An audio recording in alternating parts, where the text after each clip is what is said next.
Hello friends, welcome back to my channel. ನೀವು ನನ್ನ ಚಾನಲ್ನ ಸಬ್ಸ್ಕ್ರೈಬ್ ಮಾಡ್ಕೊಂಡಿಲ್ಲ ಅಂದರೆ ಈಗಲೇ ಹೋಗಿ ಸಬ್ಸ್ಕ್ರೈಬ್ ಮಾಡ್ಕೊಳ್ಳಿ. ಹಾಗೆ ಇವತ್ತು ನಿನ್ನ ಜೊತೆ ನನ್ನ ಕತೆ ಇಂದಿನ ಪೂರ್ತಿ ಸಂಚಿಕೆಯಲ್ಲಿ ಏನಾಗ್ತಿದೆ ಅಂತ ಹೇಳ್ಬಿಟ್ಟು ಈ ವಿಡಿಯೋದಲ್ಲಿ ನೋಡೋಣ. ಹಾಗೆ ಇಲ್ಲಿ ಸತ್ಯಣ್ಣ ಅವರು ವಂಶಿಗೆ ಫೋನ್ ಮಾಡಿಬಿಟ್ಟು ನೀನು ಏನು ಕೆಲಸ ಮಾಡ್ತಿದ್ದೋ ಈಗಲೇ ಅಲ್ಲಿಂದ ಬಿಟ್ಟು ಹೊರಟೋಗು ಅಂತ ಹೇಳ್ತಾ ಇರ್ತಾರೆ. ಈ ಕಡೆ ವಂಶಿಯವರು ನೀವೇನು ನನ್ನ ಗೊಂಬೆ ಮಾಡ್ಕೊಂಡಿದ್ದೀರ ಸತ್ಯಣ್ಣ, ಹೋಗೋಂದಾಗ ಹೋಗೋಕ್ಕೆ ಬಾಂದಾಗ ಬರೋಕ್ಕೆ ಅಂತ ಹೇಳ್ಬಿಟ್ಟು ಈ ಕಡೆ ಆಟಾಡ್ಸೋ ಗೊಂಬೆನೇ ನಾನು ಅಂತ ಹೇಳಿ ಇವರು ವಂಶಿಯವರು ಸತ್ಯಣ್ಣಗೆ ಹೇಳ್ತಾ ಇರ್ತಾರೆ.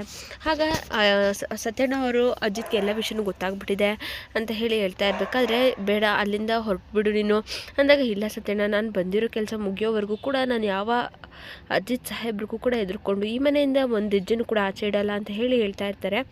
ಆ ಥರ ಹೇಳ್ತಾ ಇರಬೇಕಾದ್ರೆ, ಯಾಕೋ ಈ ಥರ ಎಲ್ಲ ಆಟ ಆಡ್ತಿದ್ದೆ ನೀನು, ನಿನ್ನ ದಮ್ಮಯ್ಯ ಅಂತೀನಿ ಕಣಪ್ಪ, ಹೊರಟ್ಬಿಡು ಈಗ ಅಂತ ಹೇಳ್ಬಿಟ್ಟು ಸತ್ಯಣ್ಣವ್ರು ಹೇಳ್ತಾ ಇದ್ದೆ. ಚಾನ್ಸೇ ಇಲ್ಲ ಸತ್ಯಣ್ಣ ಅನ್ನೋಷ್ಟರಲ್ಲಿ, ವಂಶಿಯವರೇ ಏನು ಮಾತಾಡ್ತಾ ಇದ್ದೀರಾ, ಬನ್ನಿ ಆಟ ಎಲ್ಲ ನಿಂತೋಯ್ತು ಅಂದ್ಬಿಟ್ಟು ಈ ಕಡೆ ಭೂಮಿ ಕರಿತಾ ಇರ್ತಾಳೆ. ಇದನ್ನೆಲ್ಲ ನಮ್ಮ ಅಜಿತ್ ಅವರು ಕೂಡ ಫೋನಲ್ಲಿ ಕೇಳಿಸ್ಕೊತಾ ಇರ್ತಾರೆ. ನಾನು ಹೇಳಿದೆ ತಾನೇ, ಅಯ್ಯೋ ಭೂಮಿ ಬೇರೆ ಕರಿತಾ ಇದ್ದಾಳೆ, ನಾನು ಮತ್ತು ಭೂಮಿ ಜೋಡಿ ಆದರೆ ಹೇಗಿರುತ್ತೆ, ಆಟ ಪಕ್ಕ ಗೆಲ್ಲದೆ ಅಂದ್ಬಿಟ್ಟು ಈ ವಂಶಿಯವರು ಬೇಕು ಅಂತಲೇ ಅಜಿತ್ ಅವರು ಕೇಳಿಸ್ಕೊಳ್ಳಿ ಅಂತಲೇ ಹೇಳ್ತಾ ಇರ್ತಾರೆ. ಈ ಕಡೆ ಸತ್ಯನೇ ಇದ್ದವರು, ವಂಶಿ ದಯವಿಟ್ಟು ಈ ಥರ ಎಲ್ಲ ನೀನು ಮಾತಾಡ್ಬಿಡಕ್ಕಣೋ, ನಾನು ಹೇಳಿದ ಮಾತನ್ನ ನೀನು ಕೇಳು, ಹೋಗು ಅಂತ ಹೇಳಿಬಿಟ್ಟು ಸತ್ಯಣ್ಣವರು ಹೇಳ್ತಾ ಇದ್ದರೆ, ನಾನು ಹೋಗೋದೇ ಮಾತಿಲ್ಲ, ನಾನು ಕೆಲಸನ ಮುಗಿಸ್ಕೊಂಡೇ ಹೋಗೋದು ಅಂತ ಹೇಳಿ ಹೇಳ್ತಾ ಇರ್ತಾರೆ. ನಿಮ್ಮ ಸಾಹೇಬ್ರಿಗೆ ಬೇಕಾದರೂ ಹೇಳ್ಕೊಳ್ಳಿ ಅಂತ ಹೇಳಿಬಿಟ್ಟು ಫೋನ ಕಟ್ ಮಾಡ್ತಾ ಇರ್ತಾರೆ. ನಾನು ಹೇಳಿದೆ ತಾನೇ, ಹೇ ಅಜಿತ, ನಾನು ನಿಮ್ಮ ವಂಶಿಯವ್ರಿಗೆ ಹೇಳ್ತಾ ಇದ್ದೀನಿ ತಾನೇ, ಅವನು ಇಲ್ಲಿಂದ ಖಾಲಿ ಮಾಡಬೇಕು ಜಾಗನ ಅಂತ ಹೇಳಿ ಈ ಕಡೆ ಅಜಿತ್ ಅವರು ಕೋಪದಲ್ಲಿ ಸತ್ಯನ ಹತ್ರ ಮಾತಾಡ್ತಿರ್ತಾರೆ. ಈ ಕಡೆ ಅಜಿತ್ ಕೋಪ ಮಾಡಿಕೊಂಡು ಅವನ್ನ ನಾನೇ ಒಂದು ಮನೆಯಿಂದ ಒದ್ದು ಆಚೆ ಹಾಕ್ತೀನಿ ಅಂದ್ಬಿಟ್ಟು ಅಲ್ಲಿಂದ ಹೊರಟ್ಬಿಟ್ಟಿರ್ತಾರೆ. ಅಯ್ಯೋ ದೇವ್ರೆ, ಅಜಿತ್ ನಿಂತ್ಕೊಳ್ಳೋ ಅಂತ ಹೇಳ್ಕೊಂಡು ಈ ಕಡೆ ಸತ್ಯಣ್ಣವರು ಕೂಡ ಹಿಂದೆನೇ ಬರ್ತಾ ಇರ್ತಾರೆ. ಆದರೆ ಅಜಿತ್ ಅವರು ಕೋಪ ಮಾಡಿಕೊಂಡು ಮನೆ ಕಡೆ ಬಂದುಬಿಡ್ತಾರೆ. ಇನ್ನು ಮನೇಲಿ ಎಲ್ಲರೂ ಸಹ ಕ್ಯಾರಮ್ ಬೋರ್ಡ್ನ ಆಟ ಆಡ್ತಾ ಇರ್ತಾರೆ. ಎಲ್ಲರೂ ಕೂಡ ಖುಷಿಯಾಗಿ ಕ್ಯಾರಮ್ನ ಆಡ್ತಾ ಇರ್ತಾರೆ. ಈ ಕಡೆ ಒಂದು ಚಳಿ, ಆಚೆ ಫೈರ್ ಕ್ಯಾಂಪ್ ಹಾಕ್ಕೊಂಡು ಡ್ಯಾನ್ಸ್ನ ಮಾಡಿದ್ರೆ ಸಖತ್ತಾಗಿರುತ್ತೆ ಅಲ್ವಾ ಅಂತ ಹೇಳ್ಬಿಟ್ಟು, ಏನಂತೀಯ ವಂಶಿ ಅಂದಾಗ, ಸೂಪರ್, ನಿಮ್ಮ ಪ್ಲ್ಯಾನ್ ಸಖತ್ತಾಗಿದೆ ಅಂತ ಹೇಳ್ಬಿಟ್ಟು ಹೇಳ್ತಾ ಇರ್ತಾರೆ. ಇನ್ನು ಆಚೆ ಫೈರ್ ಕ್ಯಾಂಪ್ನ ಹಾಕಿಬಿಟ್ಟು ಬೆಂಕಿ ಹಾಕಿ ಎಲ್ಲರೂ ಸಹ ಡ್ಯಾನ್ಸ್ನ ಬ್ಯಾಂಗಲ್ ಬಂಗಾರಿ ಸಾಂಗ್ಗೆ ಡ್ಯಾನ್ಸ್ನ ಮಾಡ್ತಾ ಇರ್ತಾರೆ. ಅಪೇಕ್ಷೆ ನಚ್ಚಿ ಎಲ್ಲರೂ ಸಹ ಅಲ್ಲಿಗೆ ಅಜಿತ್ ಅವರು ಕೂಡ ಬಂದು ವಂಶಿಯಲ್ಲಿ ಅಂತ ಹೇಳ್ಬಿಟ್ಟು ಕೇಳ್ತಾ ಇರ್ತಾರೆ. ಅಯ್ಯೋ ಬ್ರೋ, ನೀವು ಯಾಕೆ ಈ ಥರ ಮುಖ ಮಾಡ್ಕೊಂಡಿದ್ದೀರಾ, ವಂಶಿ ಬ್ರೋ ಒಳಗಡೆ ಇರಬೇಕು, ಯಾವುದೋ ಫೋನ್ ಕಾಲ್ ಬಂತು ಅಂತ ಹೇಳಿ ಅಟೆಂಡ್ ಮಾಡೋಕ್ಕೆ ಹೋಗಿದ್ದಾರೆ ಅಂದಾಗ, ಅಲ್ಲ ಏನಾಯಿತು ಅಂತ ಅಜಿತ್ನ ಈ ಕಡೆ ನಚ್ಚೋರು ಕೇಳ್ತಾ ಇದ್ರೆ, ಎಷ್ಟೊಂದು ಕೋಪದಲ್ಲಿದೆಯಾ ಅಂದಾಗ, ಏನಪ್ಪ ಆಯಿತು ನಿಂಗೆ ಅಂತ ಹೇಳಿ ಈ ಕಡೆ ನಚ್ಚೋರು ಕೇಳ್ತಾ ಇದ್ದರೆ, ಈ ಕಡೆ ಹಿಂದೆ ಸತ್ಯಣ್ಣವರು ಕೂಡ ಬಂದ್ಬಿಟ್ಟು ಹೇಳ್ತಾ ಇರ್ತಾರೆ, ಏನೂ ಇಲ್ಲ ಸುಮ್ಮನೆ ಇರು ಅಂತ ಹೇಳಿ ಹೇಳ್ತಾ ಇರ್ತಾರೆ. ಯಾಕೋ ಕೋಪದಲ್ಲಿದ್ದಾರೆ ಅಂದಾಗ, ಸುಮ್ಮನೆ ಇರೋ, ಏನೋ ಇಂಪಾರ್ಟೆಂಟ್ ಕೆಲಸ ಇರಬೇಕು, ಏನು ಬ್ರೋ ಇಷ್ಟೊಂದು ಕೋಪ ಅಂದಾಗ, ಎಲ್ಲ ಏನೂ ಇಲ್ಲ ಏನು ಅಂತ ಹೇಳ್ಬಿಟ್ಟು ಅಲ್ಲಿಂದ ಈ ಕಡೆ ಇಬ್ಬರು ಕೂಡ ಹೊರಟೋಗ್ತಾರೆ. ಅಜಿತ್ ವಂಶಿ ಒಳಗಡೆ ಇದ್ದ ಅಂದ್ಬಿಟ್ಟು ಸಂಗೀತ ಹೇಳ್ತಾರೆ. ಅವನು ಬರೋವರೆಗೂ ಕೂಡ ಕಾಯಕ್ಕಾಗಲ್ಲ, ನಾನೇ ಹೋಗ್ತೀನಿ ಅಂದ್ಬಿಟ್ಟು ಅಜಿತ್ ಅವರು ಅಲ್ಲಿಂದ ಹೊರಟುಬಿಡ್ತಾರೆ. ಹಾಗೆ ಯಾಕೆ ಇಷ್ಟೊಂದು ಕೋಪ ಮಾಡ್ಕೊಂಡಿದ್ದಾರೆ ಸಾಹೇಬರು, ಏನಾಯಿತು ಅಂದ್ಬಿಟ್ಟು ಭೂಮಿ ಸಹ ಯೋಚನೆ ಮಾಡ್ತಾ ಇರ್ತಾಳೆ. ಅವನ್ನ ಇವತ್ತು ಏನಾದರೂ ಮಾಡಿ ಮನೆಯಿಂದ ಆಚೆ ಹಾಕಲೇಬೇಕು ಅಂತ ಹೇಳಿ ಅಜಿತ್ ಅವರು ಮನಸ್ಸಲ್ಲಿ ಫಿಕ್ಸ್ ಮಾಡ್ಕೊಂಬಂದಿರ್ತಾರೆ.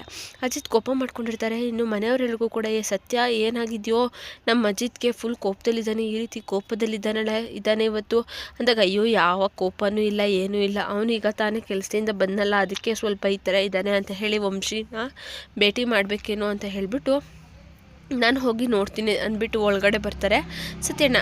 ಇನ್ನು ವಂಶಿಯವರು ಆರಾಮಾಗಿ ಕೂತ್ಕೊಂಡು ಬೆಡ್ ಮೇಲೆ ಸಾಂಗ್ನ ಹಾಕ್ಕೊಂಡು ಕೇಳ್ತಾ ಇರ್ತಾರೆ. ಬನ್ನಿ ಸಾಹೇಬ್ರೆ, ಏನು ಸಮಾಚಾರ ಅಂದಾಗ, ಎಷ್ಟು ಧೈರ್ಯ ಇದ್ದರೆ ನೀನು ನಮ್ಮ ಮನೆಗೆ ಬಂದು ನಮಗೆ ಆವಾಜ್ ಆಗ್ತೀಯ ನೀನು, ಅಲ್ಲ ನೀನು ಬಂದಿರೋ ಕೆಲಸ ಮುಗಿಯೋವರೆಗೂ ಕೂಡ ಹೋಗಲ್ಲ ಅನ್ನೋಕ್ಕೆ ನೀನು ಯಾರು, ನನ್ನ ಹೆಂಡತಿ ನನ್ನ ಪ್ರೀತಿ ಒಂದು ಮಾಡೋಕ್ಕೆ ನೀನು ಯಾರು ಅಂತ ಹೇಳ್ಬಿಟ್ಟು ಅಜಿತ್ ಬೈತಾ ಇರ್ತಾರೆ.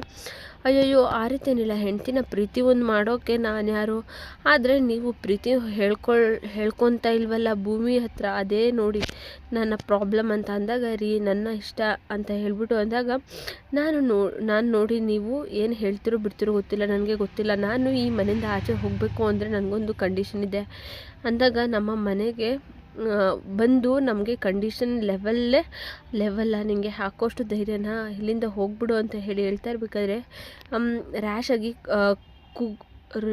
ಕೂಗಬೇಡ ಅಜಿತ ಅಂತ ಹೇಳಿ ಕಡೆ ಸತ್ಯನವರು ಕಂಟ್ರೋಲ್ನ ಮಾಡ್ತಾಯಿರ್ತಾರೆ. ಎಲ್ಲ ಸಾಕು ಅಂದಾಗ, ನೋಡಿ ಸಾಹೇಬ್ರೆ, ನೀವು ನಿಮ್ಮ ಪ್ರೀತಿನ ಹೆಂಡತಿ ಹತ್ರ, ಭೂಮಿ ಹತ್ರ ಹೋಗಿ ಹೇಳ್ಕೊಳ್ಳಿ. ಪ್ರೀತಿ ಹೇಳ್ಕೊಬೇಕು. ಅಲ್ಲಿವರೆಗೂ ನಾನು ಈ ಮನೆ ಬಿಟ್ಟು ಆಚೆ ಹೋಗಲ್ಲ. ನಿಮ್ಮ ಪ್ರೀತಿನ ಹೇಳ್ಕೊಂಡಿದ್ದ ತಕ್ಷಣವೇ ನಾನು ಪಾಡಿಗೆ ನಾನು ಇಲ್ಲಿಂದ ಹೊರಟೋಗ್ತೀನಿ ಅಂತ ಹೇಳ್ತಾ ಇರ್ತಾರೆ. ಒಪ್ಕೊತೀರಾ ಅಂದ್ಬಿಟ್ಟು ವಂಶಿಯವ್ರು ಹೇಳ್ತಾ ಇರ್ತಾರೆ.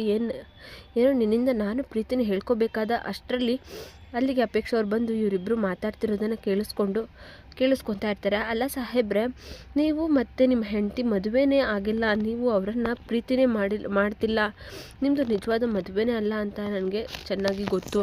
ಹಾಗಾಗಿ ನಾನು ಇದನ್ನು ಹೇಳ್ತಾ ಇದ್ದೀನಿ ಅಷ್ಟೇ. ನಿಮ್ಮ ಮನಸ್ಸಲ್ಲಿ ಪ್ರೀತಿ ಇದ್ದರೆ ಹೋಗಿ ನಿಮ್ಮ ಮಿಸ್ಸಸ್ನ ಹತ್ರ ಹೇಳ್ಕೊಳ್ಳಿ ಅಂತ ಅಂದ್ಬಿಟ್ಟು ಹೇಳ್ತಾ ಇರ್ತಾರೆ. ಈ ಕಡೆ ವಂಶಿ ಹೇಳ್ತಾರೆ, ವಂಶಿ ದಮ್ಮಯ್ಯ ಅಂತೀನಿ ಕಣೋ, ಈ ಕೆಲಸ ಒಪ್ಪಿಸಿದ್ದು ನಾನೇ, ಈಗ ಹೊರಟುಬಿಡು ಇಲ್ಲಿಂದ ಅಂದಾಗ, ಇಲ್ಲ ಸತ್ಯ, ನಾನು ಹಾಗೆಲ್ಲ ಹೋಗೋಕ್ಕೆ ಆಗಲ್ಲ, ನೀವೇನು ಮಾಡಿದ್ರು ನಾನು ಬಂದಿರೋ ಕೆಲಸನ ಮುಗಿಯೋವರೆಗೂ ಕೂಡ ನಾನು ಅಲ್ಲಿಂದ ಒಂದು ಕಾಲು ಸಹ ಆಚೆ ಇಡಲ್ಲ ಅಂತ ಹೇಳಿ ಈ ಕಡೆ ಹೇಳ್ತಾ ಇರ್ತಾರೆ.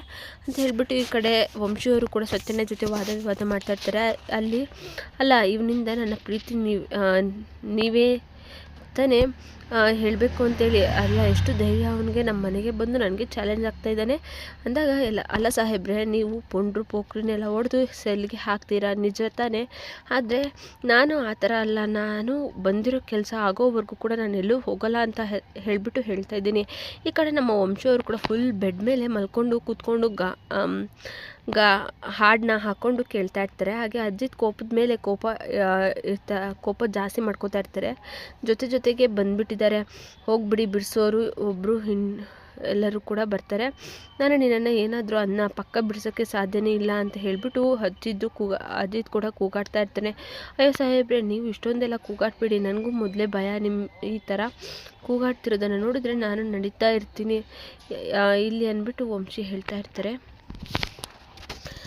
ಹಾಗೆ ಹಾಗಲ್ಲ ಮಾಡ್ತಾಯಿದ್ದೆ ನೀನು, ಹೀಗೆ ಕೋಪ ಬಂದುಬಿಟ್ಟಿದೆ ಕಣೋ, ದಯವಿಟ್ಟು ಬಿಟ್ಬಿಡು ಅಂತ ಹೇಳಿಬಿಟ್ಟು ಎಷ್ಟು ಹೇಳಿದ್ರು ಕೂಡ ನಮ್ಮ ವಂಶಿಯವರು ಕೇಳ್ತಾನೆ ಇರಲ್ಲ. ಅಷ್ಟರಲ್ಲಿ ಅಪೇಕ್ಷೆ ಅವರು ಬಂದು ಈ ಎಲ್ಲ ಮಾತುಗಳನ್ನ ಕೇಳಿಸ್ಕೊಂಡ್ಬಿಟ್ಟಿರ್ತಾಳೆ. ನೀವಿಬ್ಬರು ನಿಜವಾಗ್ಲೂ ಮದುವೆ ಆಗಿಲ್ಲ ಅಲ್ವಾ, ಇವಾಗ ನೀವಿಬ್ಬರು ಪ್ರೀತಿ ಮಾಡ್ತಿದ್ದೀರಾ ಭೂಮಿನ, ಅದನ್ನು ಹೇಳ್ಕೊಂಡ್ಬಿಡಿ, ಯಾಕೆ ಇಷ್ಟೊಂದೆಲ್ಲ ಜಗಳ ಮಾಡ್ತಿದ್ದೀರಾ, ನಿಮ್ಮ ಮದುವೆನೇ ಸುಳ್ಳು ಅಂದಮೇಲೆ ಈ ಎಲ್ಲ ಪ್ರೀತಿ ಎಲ್ಲನೂ ಸುಳ್ಳೇ ಇರಬಹುದಲ್ವಾ ಅಂದ್ಬಿಟ್ಟು ಈ ಕಡೆ ವಂಶಿಯವರು ಕೂಡ ಹೇಳ್ತಾ ಇರ್ತಾರೆ. ಓಹೋ, ನಾನು ಅಂದ್ಕೊಂಡಿದ್ದು ನಿಜನೇ ಆಯಿತು, ವಂಶಿನೇ ಹೇಳಿದ್ದಾರೆ ಅಂದರೆ ಇವರ ಮದುವೆ ಸುಳ್ಳು ಅಮ್ಮ, ನನಗೆ ಸತ್ಯ ಗೊತ್ತಾಯಿತು ಅಂದ್ಬಿಟ್ಟು ಈ ಅಪೇಕ್ಷೆ ಅವರು ಜೋರಾಗಿ ಕಿರ್ಚ್ಕೊಂಡು ಹೊರಟ್ಬಿಟ್ಟಿರ್ತಾರೆ.